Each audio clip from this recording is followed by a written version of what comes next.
little shift occurred. I was standing back from the thought, so to speak. I thought, what a strange thought to think I can't live with myself. Am I one or am I two?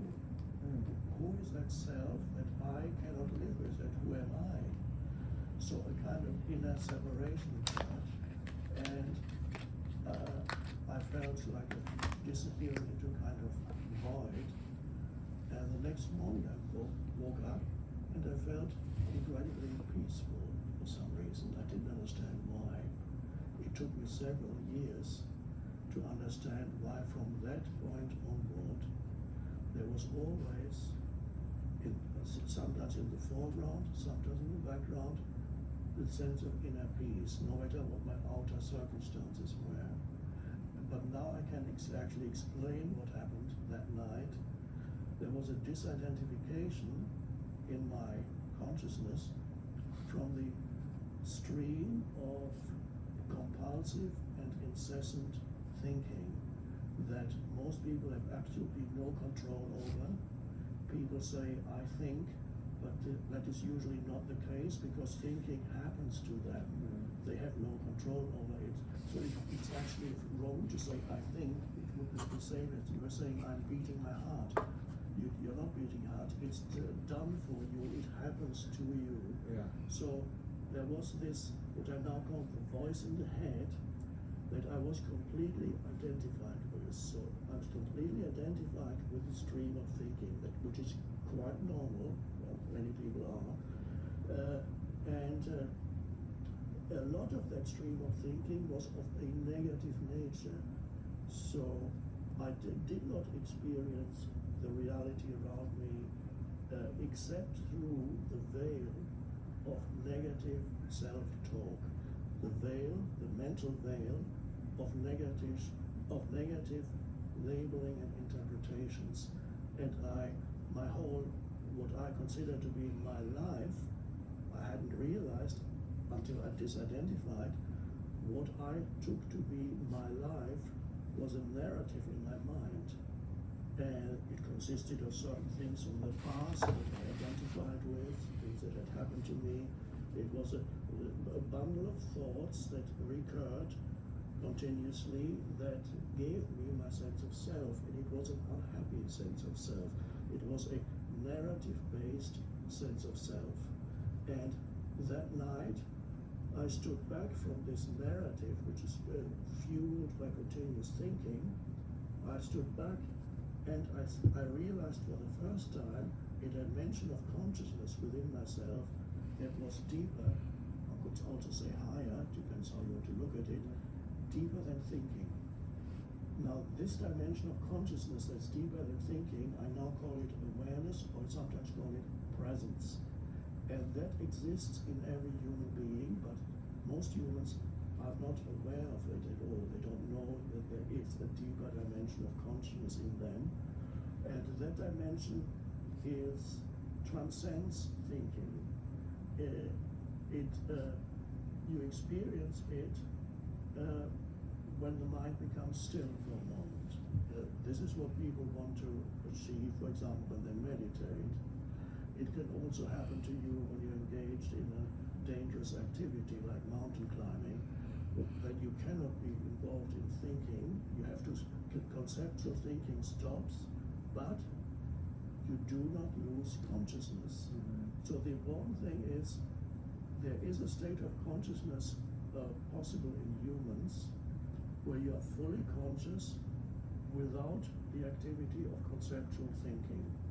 That's also the essence, for example, of Zen, and I would suggest that it's actually the essence of all spirituality, is to find that state of consciousness in yourself where you can be alert and aware, but there's no conceptualization in your mind. It doesn't mean it stays like that for a long time. You then go back into thinking. But if you're able to access that dimension in yourself, you are no longer possessed by your thinking mind. You are no longer used by your thinking mind. You are actually able to use your mind instead of being used by your mind. As long as you're used by your mind, all your mental activity is a reflection of the conditioning that has happened to you. Mm-hmm. So you take on the condition from a personal level, from school, parental background, and so in that conditions the way that you think. And you have the collective conditioning around you. You take on the conditioning of the culture that you inhabit, that's around you. If you watch the media every day, then you take on those viewpoints and then you think they are your thoughts. They are not your thoughts. You take these thoughts on from the outside, and they become part of your identity.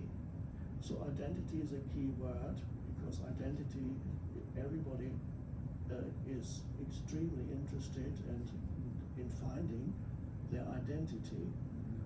One could say that after meeting the needs of food and shelter, almost immediately after that comes the search for an identity, which already starts with a child. The child has a toy that feels it belongs to me, it's my toy. Somebody takes it away, there's great suffering in the child. It cries because the child began to identify with something and called it mine, and that's only the beginning, of course. So please. Well, there's some. Ladies, you have to swoop and scoop. These are the Halara BBL leggings. They have a booty. That I want to jump into. So, well, I guess first we are going to get to some of the techniques that you use and that many other people use to attain this sort of level of peace and separation from that sort of endless stream. But do you think that most people, whether they're conscious of it or not, are just all day long just sort of spinning like a top out of control, where they bounce in and out of this at all times? So you might do all sorts of things during the day that are distractions, and you can get upset about politics or do drugs or waste time with this or that. But then we all have that voice in us that sort of knows more of the right way to do things, or more of a peaceful way to do things. But we don't have any way to really, I don't know, is control the right word? I don't know if control is the right word, but we don't have any way to really ascertain what's really happening. Yes, unless you're completely neurotic or even clinically insane, you probably have some access. I'm not talking to you, It's okay. You can diagnose me at the end. If you're not continuously in a state of confusion or anxiety or depression, if you occasionally you feel okay, you feel occasionally happy, you probably have some access to that dimension in yourself without knowing it, without recognizing it. So there are actually, we could describe this as moments in your daily life, brief moments when you're actually not thinking. But they tend to be for most people very brief, but they're very significant. These are moments, perhaps you are looking at something, and you might be looking at a tree or flower or the sky, and for a moment there's 3 seconds when you take this in completely. Often it's something natural that you're looking at. You're looking at the sky, and perhaps for the first 3 or 4 seconds you're looking at it, you feel a sense of inner expansion, almost like coming to rest. And then perhaps after 4, 5, 6 seconds, the mind comes in and interprets what you have just seen. I also find that people enter that state without knowing it when they relate to pets or to animals. When you meet a dog, you look into the eyes of the dog. Now the dog is a conscious being, but the dog has no conceptual thinking. So when you look into the eyes of the dog, you instinctively realize that the dog is not judging you in any way, because the dog has no concepts by which to judge you. So you feel kind of, when you look into the eyes of the dog, you feel a moment of liberation from your conceptual self, because there you have a being who has no conceptual self. So you're able to feel, so to speak, the being of the dog. And in that moment, you're not thinking. A few seconds of inner spaciousness, and then it feels good to be with this animal. I call dogs guardians of being. And so another one is looking to the eyes of a 1-year-old baby. When this baby is looking back at you, and this baby has not yet arrived at conceptualization, but there is obviously a luminous consciousness there. And the eyes of the baby can be just amazing. And the baby looks at you like this, and you feel, wow, this touches you deeply. In that moment, you are free of conceptual thinking, because the baby is not thinking conceptually, and you're connecting with this beautiful being at a deeper level. So there are moments when you are naturally free of this stream of thinking, and those are the most worthwhile moments in your life, ultimately. It could happen also when you're out in nature, you're hiking, or you're doing some physical activity, and you're not thinking very much. You're taking in all the world that surrounds you. There's sensory perception. You're taking everything in. You're completely present when you're in the forest or on the mountain, on the beach. You're completely present. And suddenly you feel so peaceful. Why do you feel so peaceful? Do you feel so peaceful because you are out in nature? Well, indirectly, yes. But the real reason why you feel so peaceful is that in that moment you are conscious and consciously perceiving, but not thinking. Do you think one way to describe it in sort of simplistic terms would be that when you're doing sort of what you're supposed to be doing, then you can lock into that kind of thinking? Because I can give you 2 quick examples for myself. I've had a few moments in hundreds of interviews that I've done where there's something where I can lock eyes with someone and we are so right here doing exactly where we're supposed to be doing, what we're supposed to be doing, that actually some of the background almost gets a little bit blurry. I can feel a little bit of it right now, actually. And you can't hold it. It comes and goes and all those things. So I've had it in this very room. And then the other time that I think I've had it was when I was doing stand-up, and there was one particular night where I was killing. I mean, I had the room in my hand. And I remember seeing myself from behind myself. It was actually, I could actually see the back of myself. And I don't even remember what I was saying, but it almost was like slow motion. It was like, Yes. this is what I was supposed to be doing. Exactly. Is that a good way to frame Yes, it? that can happen when you are engaged in an activity, and suddenly you are guided by an intelligence that is greater than the collected information that you have in your mind. Now that intelligence, I call it the unconditioned consciousness, whereas the mind is the conditioned consciousness. That intelligence can use your mind, and then your mind becomes a creative tool. So then you can be spontaneous for example, in your presentation when you're on stage, and you will come up with things that you could never have thought of. They come because you're connected with a deeper level of consciousness within yourself, and that ultimately is the way to live. As much as nobody is connected 100% of the time with that, but to be connected with that when you're engaged in your whatever your main activity is, it's an act of grace if you're able to do that, and then you are empowered. Whatever you do is empowered by something much greater than yourself. And what is that?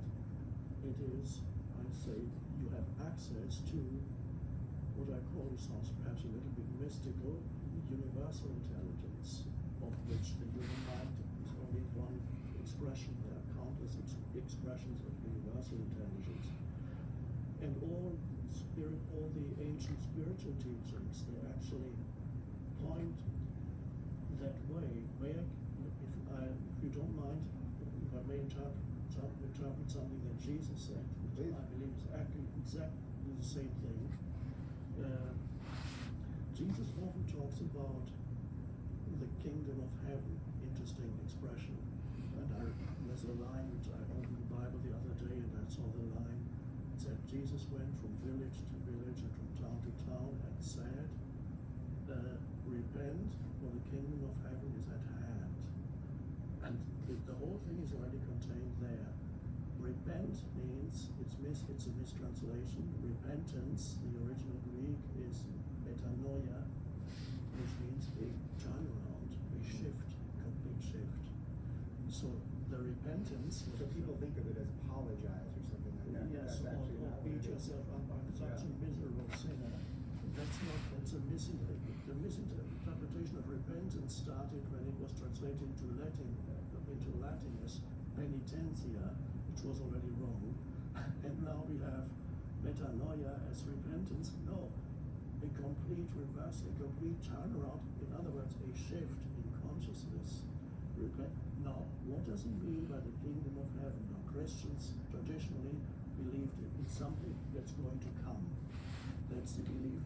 They completely overlooked when they asked Jesus, when does the kingdom of heaven come? He said, the kingdom of heaven does not come with observation. In another translation it says, the kingdom of heaven does not come with signs to be perceived. You cannot say it's over here or it's over there, for the kingdom of heaven is within you. Floor & Decor is your one-stop shop for the best flooring and installation material. Now, what is that thing that's within you, where you can never say it's there or it's there? I retranslate kingdom of heaven into modern terminology. For kingdom, I substitute dimension. At heaven, what is heaven? When you look up into heaven, you see the vast sky, the spaciousness of the sky. He used that analogy to point to an inner reality. He used, because language usually refers to external things that you can see and touch. So the closest that Jesus could find in the external world to point to something in the inner realm was to look at the vast spaciousness of the sky, which in itself has no particular form, but is amazing.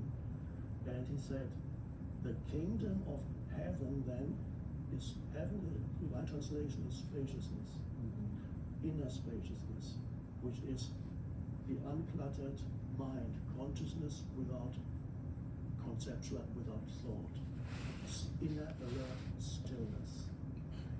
The dimension of spaciousness. Find that dimension of, that's the primordial teaching in Jesus. Find that within yourself. Find the kingdom of heaven. Find the dimension of inner spaciousness, where you're able to be alert and still, completely conscious, but not thinking. And that's the essence of Jesus' teaching, to find that. When you find that, then when you relate to other human beings, you can sense the same dimension in the other human. Although they have a personality, which is a conditioned self, but underneath, so to speak, the personality, there is a deeper being, and that deeper being is their unconditioned consciousness. But consciousness is not a personal thing. So when I look at you, first thing I would see is your personality, but of course the physical body, the personality, whatever makes up your personality. But if I look more deeply, and not just look, but actually sense your presence, I know that beyond your personality, there's an essence in you that is one with the essence in me, and one could describe it as consciousness itself. The essence of who you are, the essence of who I am, is consciousness. When I recognize that consciousness, the same consciousness that in me, this consciousness beyond the conditioned self, recognizes the consciousness in you, that which is beyond your conditioned self. And that recognition is what Jesus called love. And therefore he said, love thy neighbor as thyself. But that as a separate statement doesn't work. But when you put it together with kingdom of heaven, then it reads, find the kingdom of heaven within you, the dimension of spaciousness. Then you will recognize your neighbor, which is anybody that you are with, then you will recognize him or her as yourself. And this recognition that in essence you are one, that you are deeply connected, that you share the one consciousness, when you recognize them in the other, then you have suddenly an outflow of benevolence and goodwill and love. Not the ego love, but true love towards which in the Old Testament, in the New Testament is agape, spiritual love for another human being. You can sense their very beingness. So, and that's the whole secret of all spirituality. It's in Jesus, in the teaching of Jesus. It is so our purpose here, beyond the personal purposes that we have. Everybody has their personal purpose, the work you do, whatever it is. There's a deeper purpose that the personal purpose must be aligned with, and that deeper purpose is to live from that deeper place. The way I interpret, in the English language doesn't have a word that describes both man and woman. The German language has Mensch, which is also used in Yiddish, which is a German word. As Mensch means both man or woman. For a long time I regretted that the English language doesn't have a word for human. You have to say human being, but now I'm happy that I have to say human being, because that describes exactly the two dimensions. The human is a conditioned self, it's a personality, your historical person, which comes from the past, based on past, who you are as a person. It includes your physical body and your psychological self. I call that sometimes your form identity. There's a physical form and there's a psychological form of you. That's the human. And then there's the being. The being is the deeper self that is consciousness, unconditioned. And no human life is fulfilled unless the human has at least some access to this dimension within them. That really is the ultimate purpose, to at least, maybe not complete access, but at least to have glimpses of that which transcends the self, to have glimpses of self-transcendence in your life. No matter how successful you are in this world, if you have never had even a glimpse of self-transcendence, then your life is pretty purposeless, and it's very unlikely that you will be a happy human being. Is the ultimate paradox with all of this that it's almost impossible to hold on to? So even someone that has spent their life trying to attain that state, that you can't to function as a human, maybe not as a human being, but just as a human, it would be almost impossible to constantly be in that state in a world that doesn't exist anymore. Yes, not constantly, but it is possible to not just have that when you are perhaps, let's say, engaged in spiritual practice, or you're meditating, or when you're out in nature and some happy moments out in nature. It is our task to, as much as possible, incorporate that deeper level of consciousness into our daily life, even if we don't succeed all the time. That's fine, that's part of the practice. So one could say then our purpose in our daily life, beyond the personal purpose, which is also important, because we need to honor who we are as a person too. And we need to honor our identity as a person, because no doubtedly that exists. And whatever it is that makes up your identity, whether it's mostly a personal kind, whether you identify with a collective around you, it could be your religion, whatever it might be, or the culture that you grow up in, that has its place. There's nothing wrong with it. But if that is all you know about yourself, that's very limiting. So you honor it, but there's more to you than that. And that's why the ancient Greeks said, starting from Pythagoras, 500 BC, know thyself. Perhaps the most important dictum in ancient Greek philosophy, which was carved on the walls of the temple of Apollo at Delphi, know thyself. Very deep saying, know who you are in your essence. So because you have the form identity, which is a personality, the form, and you have, as I call it, an essence identity. And so to know yourself at this essence is called in Indian, in some Indian spiritual philosophy, it's called self-realization. So you know, and then the practice becomes in daily life to, as much as possible, live from that dimension. For example, Now there are countless examples one could give. There's very simple things, like I recommend, for example, whenever you are waiting for something at the elevator, or you're in the elevator, or you're waiting for a phone call, or you're waiting in line somewhere at the airport, you're waiting. There's quite a bit of time we spend waiting. Traffic lights, you're waiting. Now these days, mostly people get out their phone when they're waiting, because this means there's a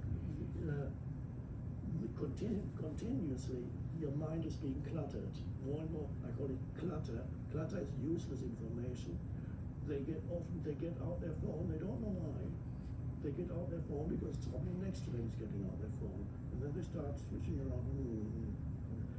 There would be a moment whenever you're waiting, an opportunity to, in that moment, to declutter your mind and create a little bit of inner spaciousness, the kingdom of heaven, the dimension of spaciousness. For example, this is a very ancient and very simple method. By becoming aware that you are breathing, you're becoming, I call it, in meditation, one conscious breath, which is the in-breath. Okay, the secret to finding out you have wiggy hair is nurse.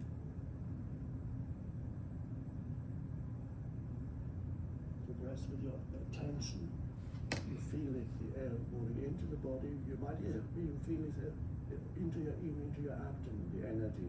And then you breathe out. And what does that do? Why is it so important? When you're aware of your breathing, you take attention away from thinking. You cannot be completely aware of your breathing and think at the same time. You can either think or be aware of your breathing. So that's a quick way of having a little bit of spaciousness in your life. One conscious breath, maybe two conscious breaths. Everybody has time for one or two conscious breaths from time to time during the day. Nobody is so busy that they cannot take 6, 7, or 8 seconds for conscious. Because the mind might tell you, no, I have too much to do. It's a lie. Don't believe every thought that comes into your head. And then you create spaciousness. The more spaciousness you create, the more effective your thinking will be when you start thinking again. Because then thinking can link into this creative intelligence that is the unconditioned intelligence in you, and then it can be inspired by that. I would suggest every creative person who creates something really new had some access to that dimension in the area of their creative endeavor. Probably not in the rest of their lives. They may be as crazy as everybody else in the rest of their lives. But when they engage in their act of creation, they have access to that dimension. And this is once you touch this power within you, which is not egoic power, it's not power over somebody else. It's primordial, the power of life itself. When you can sense that within yourself, that becomes the basis for your sense of who you are, and no longer the story in your mind. And that's the shift.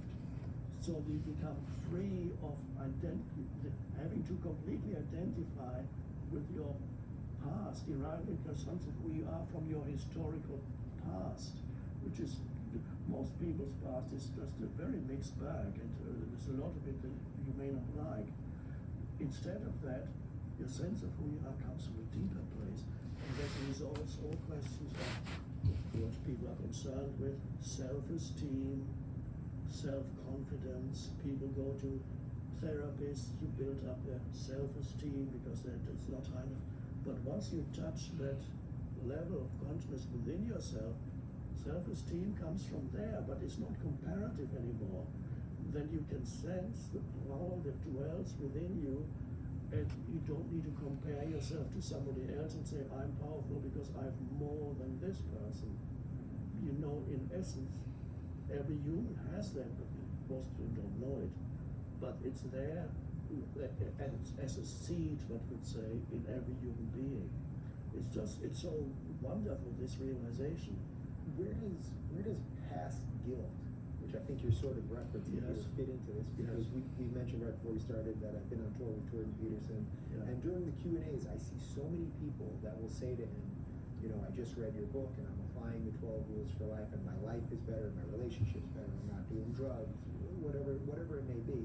I've mended relationships, et cetera, but they have trouble getting over some sort of past guilt. Yeah. And I think what you're describing here is the first step in getting away from that, but I think a lot of people think it's something that you can do like this. Right. But it's not. No. You need to recognize where it comes from, how it arises in you. Of course, guilt is related to grievance. When it refers to another person, it's a grievance. You have a resentment or a grievance towards another person. When it refers to yourself, then it's called guilt. But it always refers to something that either you did to somebody that you now recognize as bad in some way, not ethical. You did something, perhaps when you were younger, perhaps you brought up your children in a way that you now recognize as dysfunctional in some ways, or you injured somebody, or you inflicted suffering on somebody, whether it's emotional suffering, mental suffering, even physical suffering. In extreme cases, you might even have killed somebody in very extreme cases, and that brings about guilt. Now, guilt is something that you did that you now recognize as bad. This becomes a thought form in your head. It becomes incorporated into your sense of self. What you don't realize is you did something because you didn't, your consciousness, your level of consciousness at that time manifested that kind of behavior. No human being can manifest behavior that's beyond their level of consciousness. So if you inflicted harm on somebody, the ego tends to then make it into an identity for yourself. And that brings about guilt when you see that this is your essential self is guilty. That can be a huge ego boost. It can also be a huge ego boost to declare somebody else as guilty. This bamboo sleepwear is causing quite the stir among women who Something to me. So people carry a grievance or resentment sometimes for many, many years, and then again what they are doing is they're transforming somebody's, I call it unconscious behavior, when you inflict suffering on another human being, except of course self-defense or whatever, but you inflict suffering on any life form or a human being, you do it, it's unconscious. As Jesus is supposed to have said on the cross, forgive them for they know not what they do. Translated into modern terminology is they are unconscious. They know not what they do. So people do all kinds of things, sometimes in states after they've taken drugs, they become even more unconscious, or they've consumed alcohol, makes you more unconscious, even more unconscious than normal unconsciousness. By unconscious, by the way, I perhaps need to explain what I mean by unconscious, which is in spiritual terms. In conventional usage, unconscious means obviously you're of lost consciousness. But in spiritual terms, unconscious means you are at the mercy of the conditioning of your mind and your emotions. The ways in which your emotions have been conditioned, you are being run by that conditioning. There's no way that this human being has any awareness of their conditioning. There's no awareness whatsoever. And a human being who has zero awareness, perhaps not throughout their lives, in moments when they are very unconscious, they get triggered by something, as I said, they take drugs, whatever, they become zero awareness, and then they do what they do. Later you look back on that and then you erroneously incorporate that time of your life when you weren't even there. You were run by an automatic program in your mind and in your emotional field. You weren't even there, but the ego will transform it into an identity and says, I did, this is now part of who I am. Or it will do to somebody else.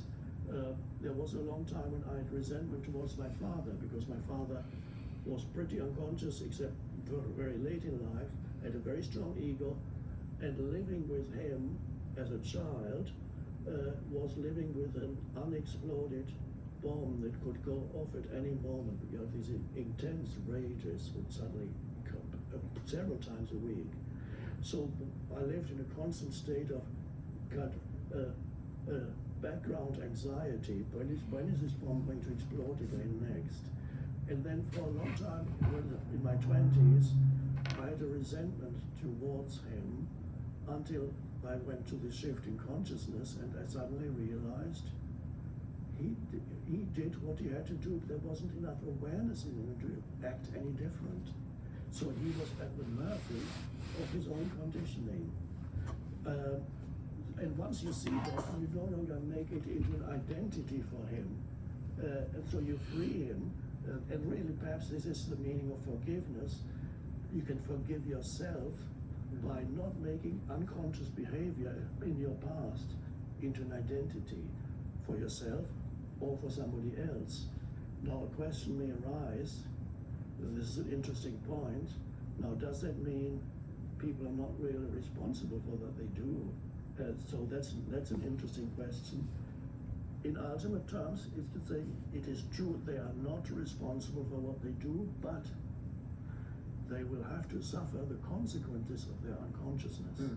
Because we humans are meant to become more conscious here. And one of the ways, or even one of perhaps the main way in which a very unconscious human evolves eventually, or potentially, is by suffering the consequences of their unconsciousness. And sometimes the consequences might be they have to go to prison. It doesn't so, but it does. Even if you meet a prisoner, it's important. If they did something in the past, let's say they killed somebody in the past, of course they have to suffer the consequence of their consciousness. But when you meet a human being like that, you may be able to sense that there's more to this human being than this unconscious person. How does that play into your perspective on free will then? Free will ultimately does not come in until there's some awareness in you. That's where free will comes from. Until you have some awareness, you are run by the conditioning of your mind. And so you have no choice. The element of choice comes in when you become aware, for example, of the thoughts that go through your head. And you might realize suddenly, and for some people that's the first time they awaken spiritually, when they realize that for years they've had a voice in their head talking to them, which could be a monologue, it could be a dialogue, you could have a conversation with yourself, you could beat yourself up and say, why you're no good enough, aren't you? And then the other part of yourself is, well, I'm doing my best, I can't do it, I'm not good enough. The voice in the head, for some people, the spiritual awakening comes when they become aware that there's a voice in the head, there's the awareness. Right. And the moment there's the awareness, you might even be able to choose to let go of a certain thought, a repetitive thought that you don't need anymore, that you don't want anymore, and then you surrender it, or you breathe it out. You don't need it. You reckon an emotion. Sometimes people are in the grip of strong emotions, but if there's a little bit of awareness there, if let's say it's anger, anger arises, but in the background you're aware that there's emotional anger. So there's a small element of choices come in. Do you want to then attack this person? If there's awareness, you can observe the anger, but may no longer need to act it out. I'm not talking about suppressing, but recognizing. The more awareness you have, or presence, the more choice there's in your life. And then it's only then that you actually become truly intelligent, because this awareness is not an IQ thing.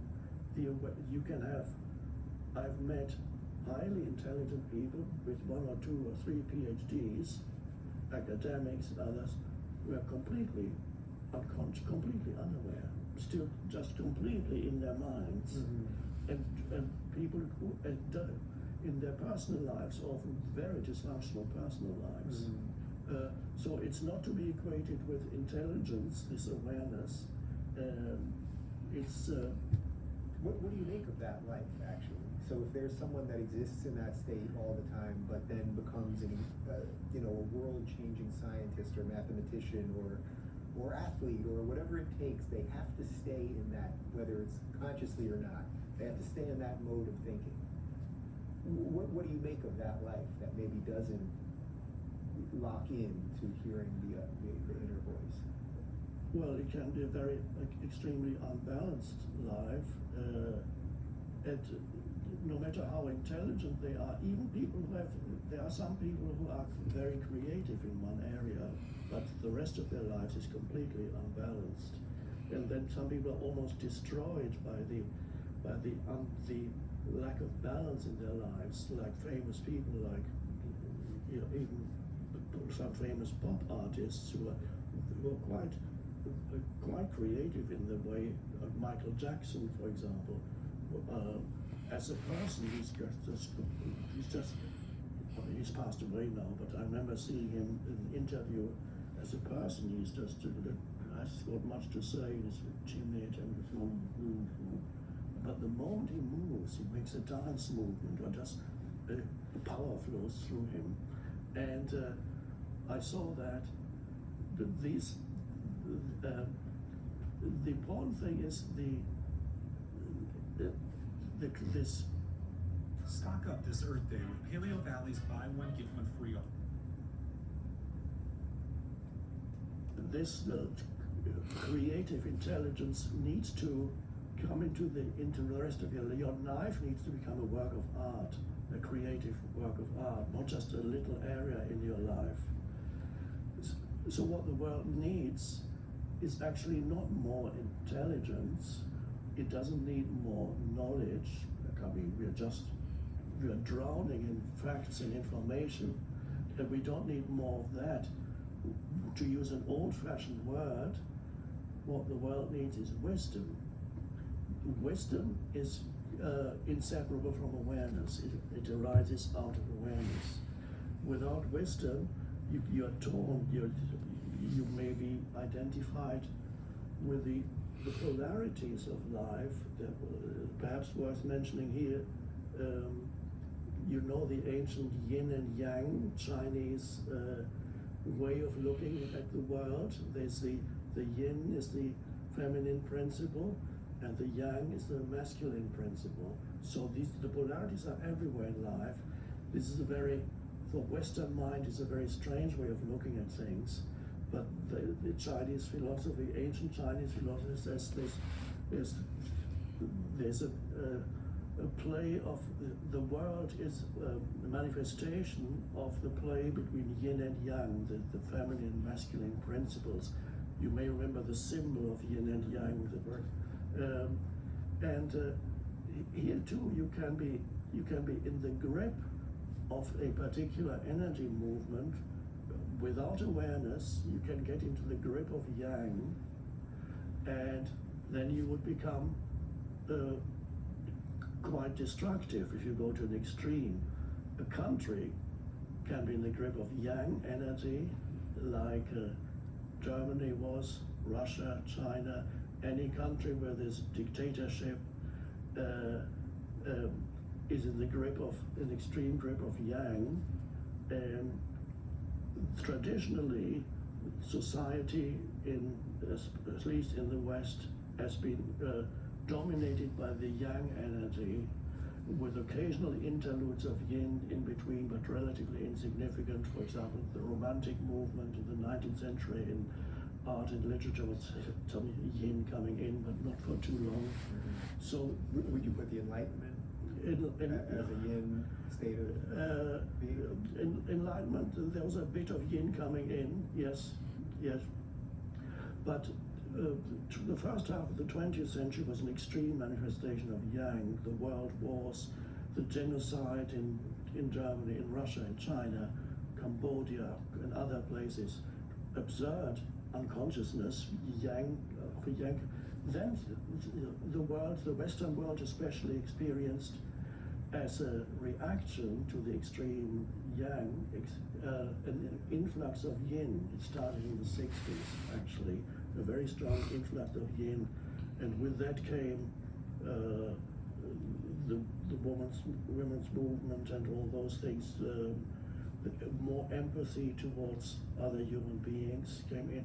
Also an openness towards spirituality, more instead of the rigid patterns of institutionalized religion, there was an openness towards the influx also of Eastern spirituality coming into the West.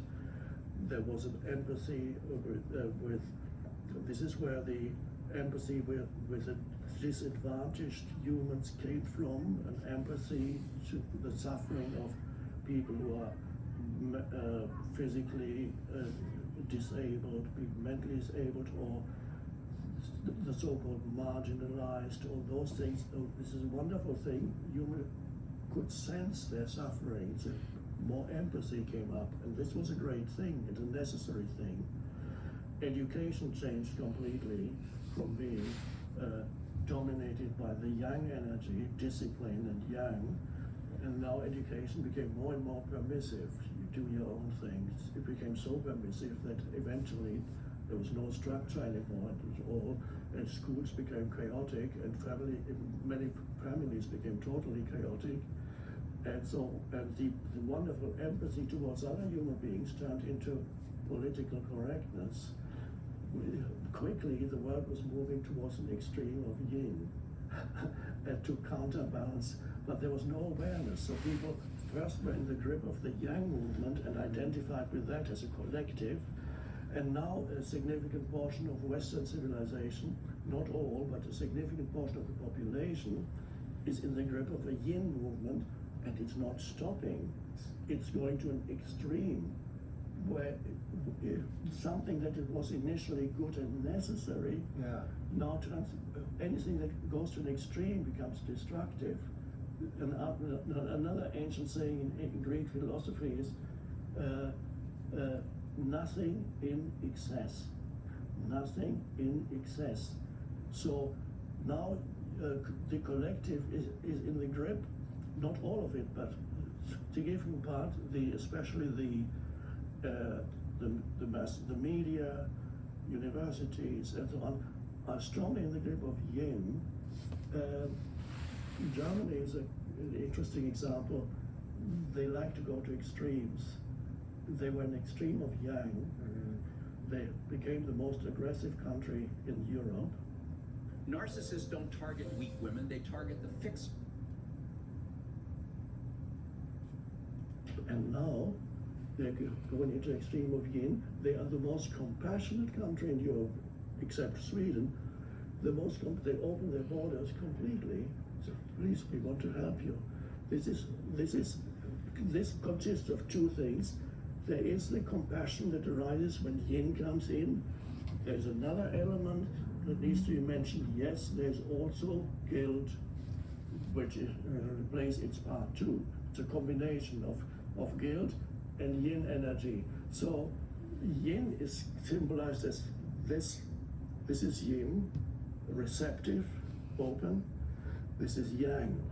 You can see yang is a masculine, the thrusting principle. It's almost a sexual yin, yang. So yang says, let's close the borders. Or an extreme form of yang says, let's expand our country and then close the borders. Let's attack the neighboring countries and then we'll be even bigger. The extreme of yin says, no borders at all. And we can walk.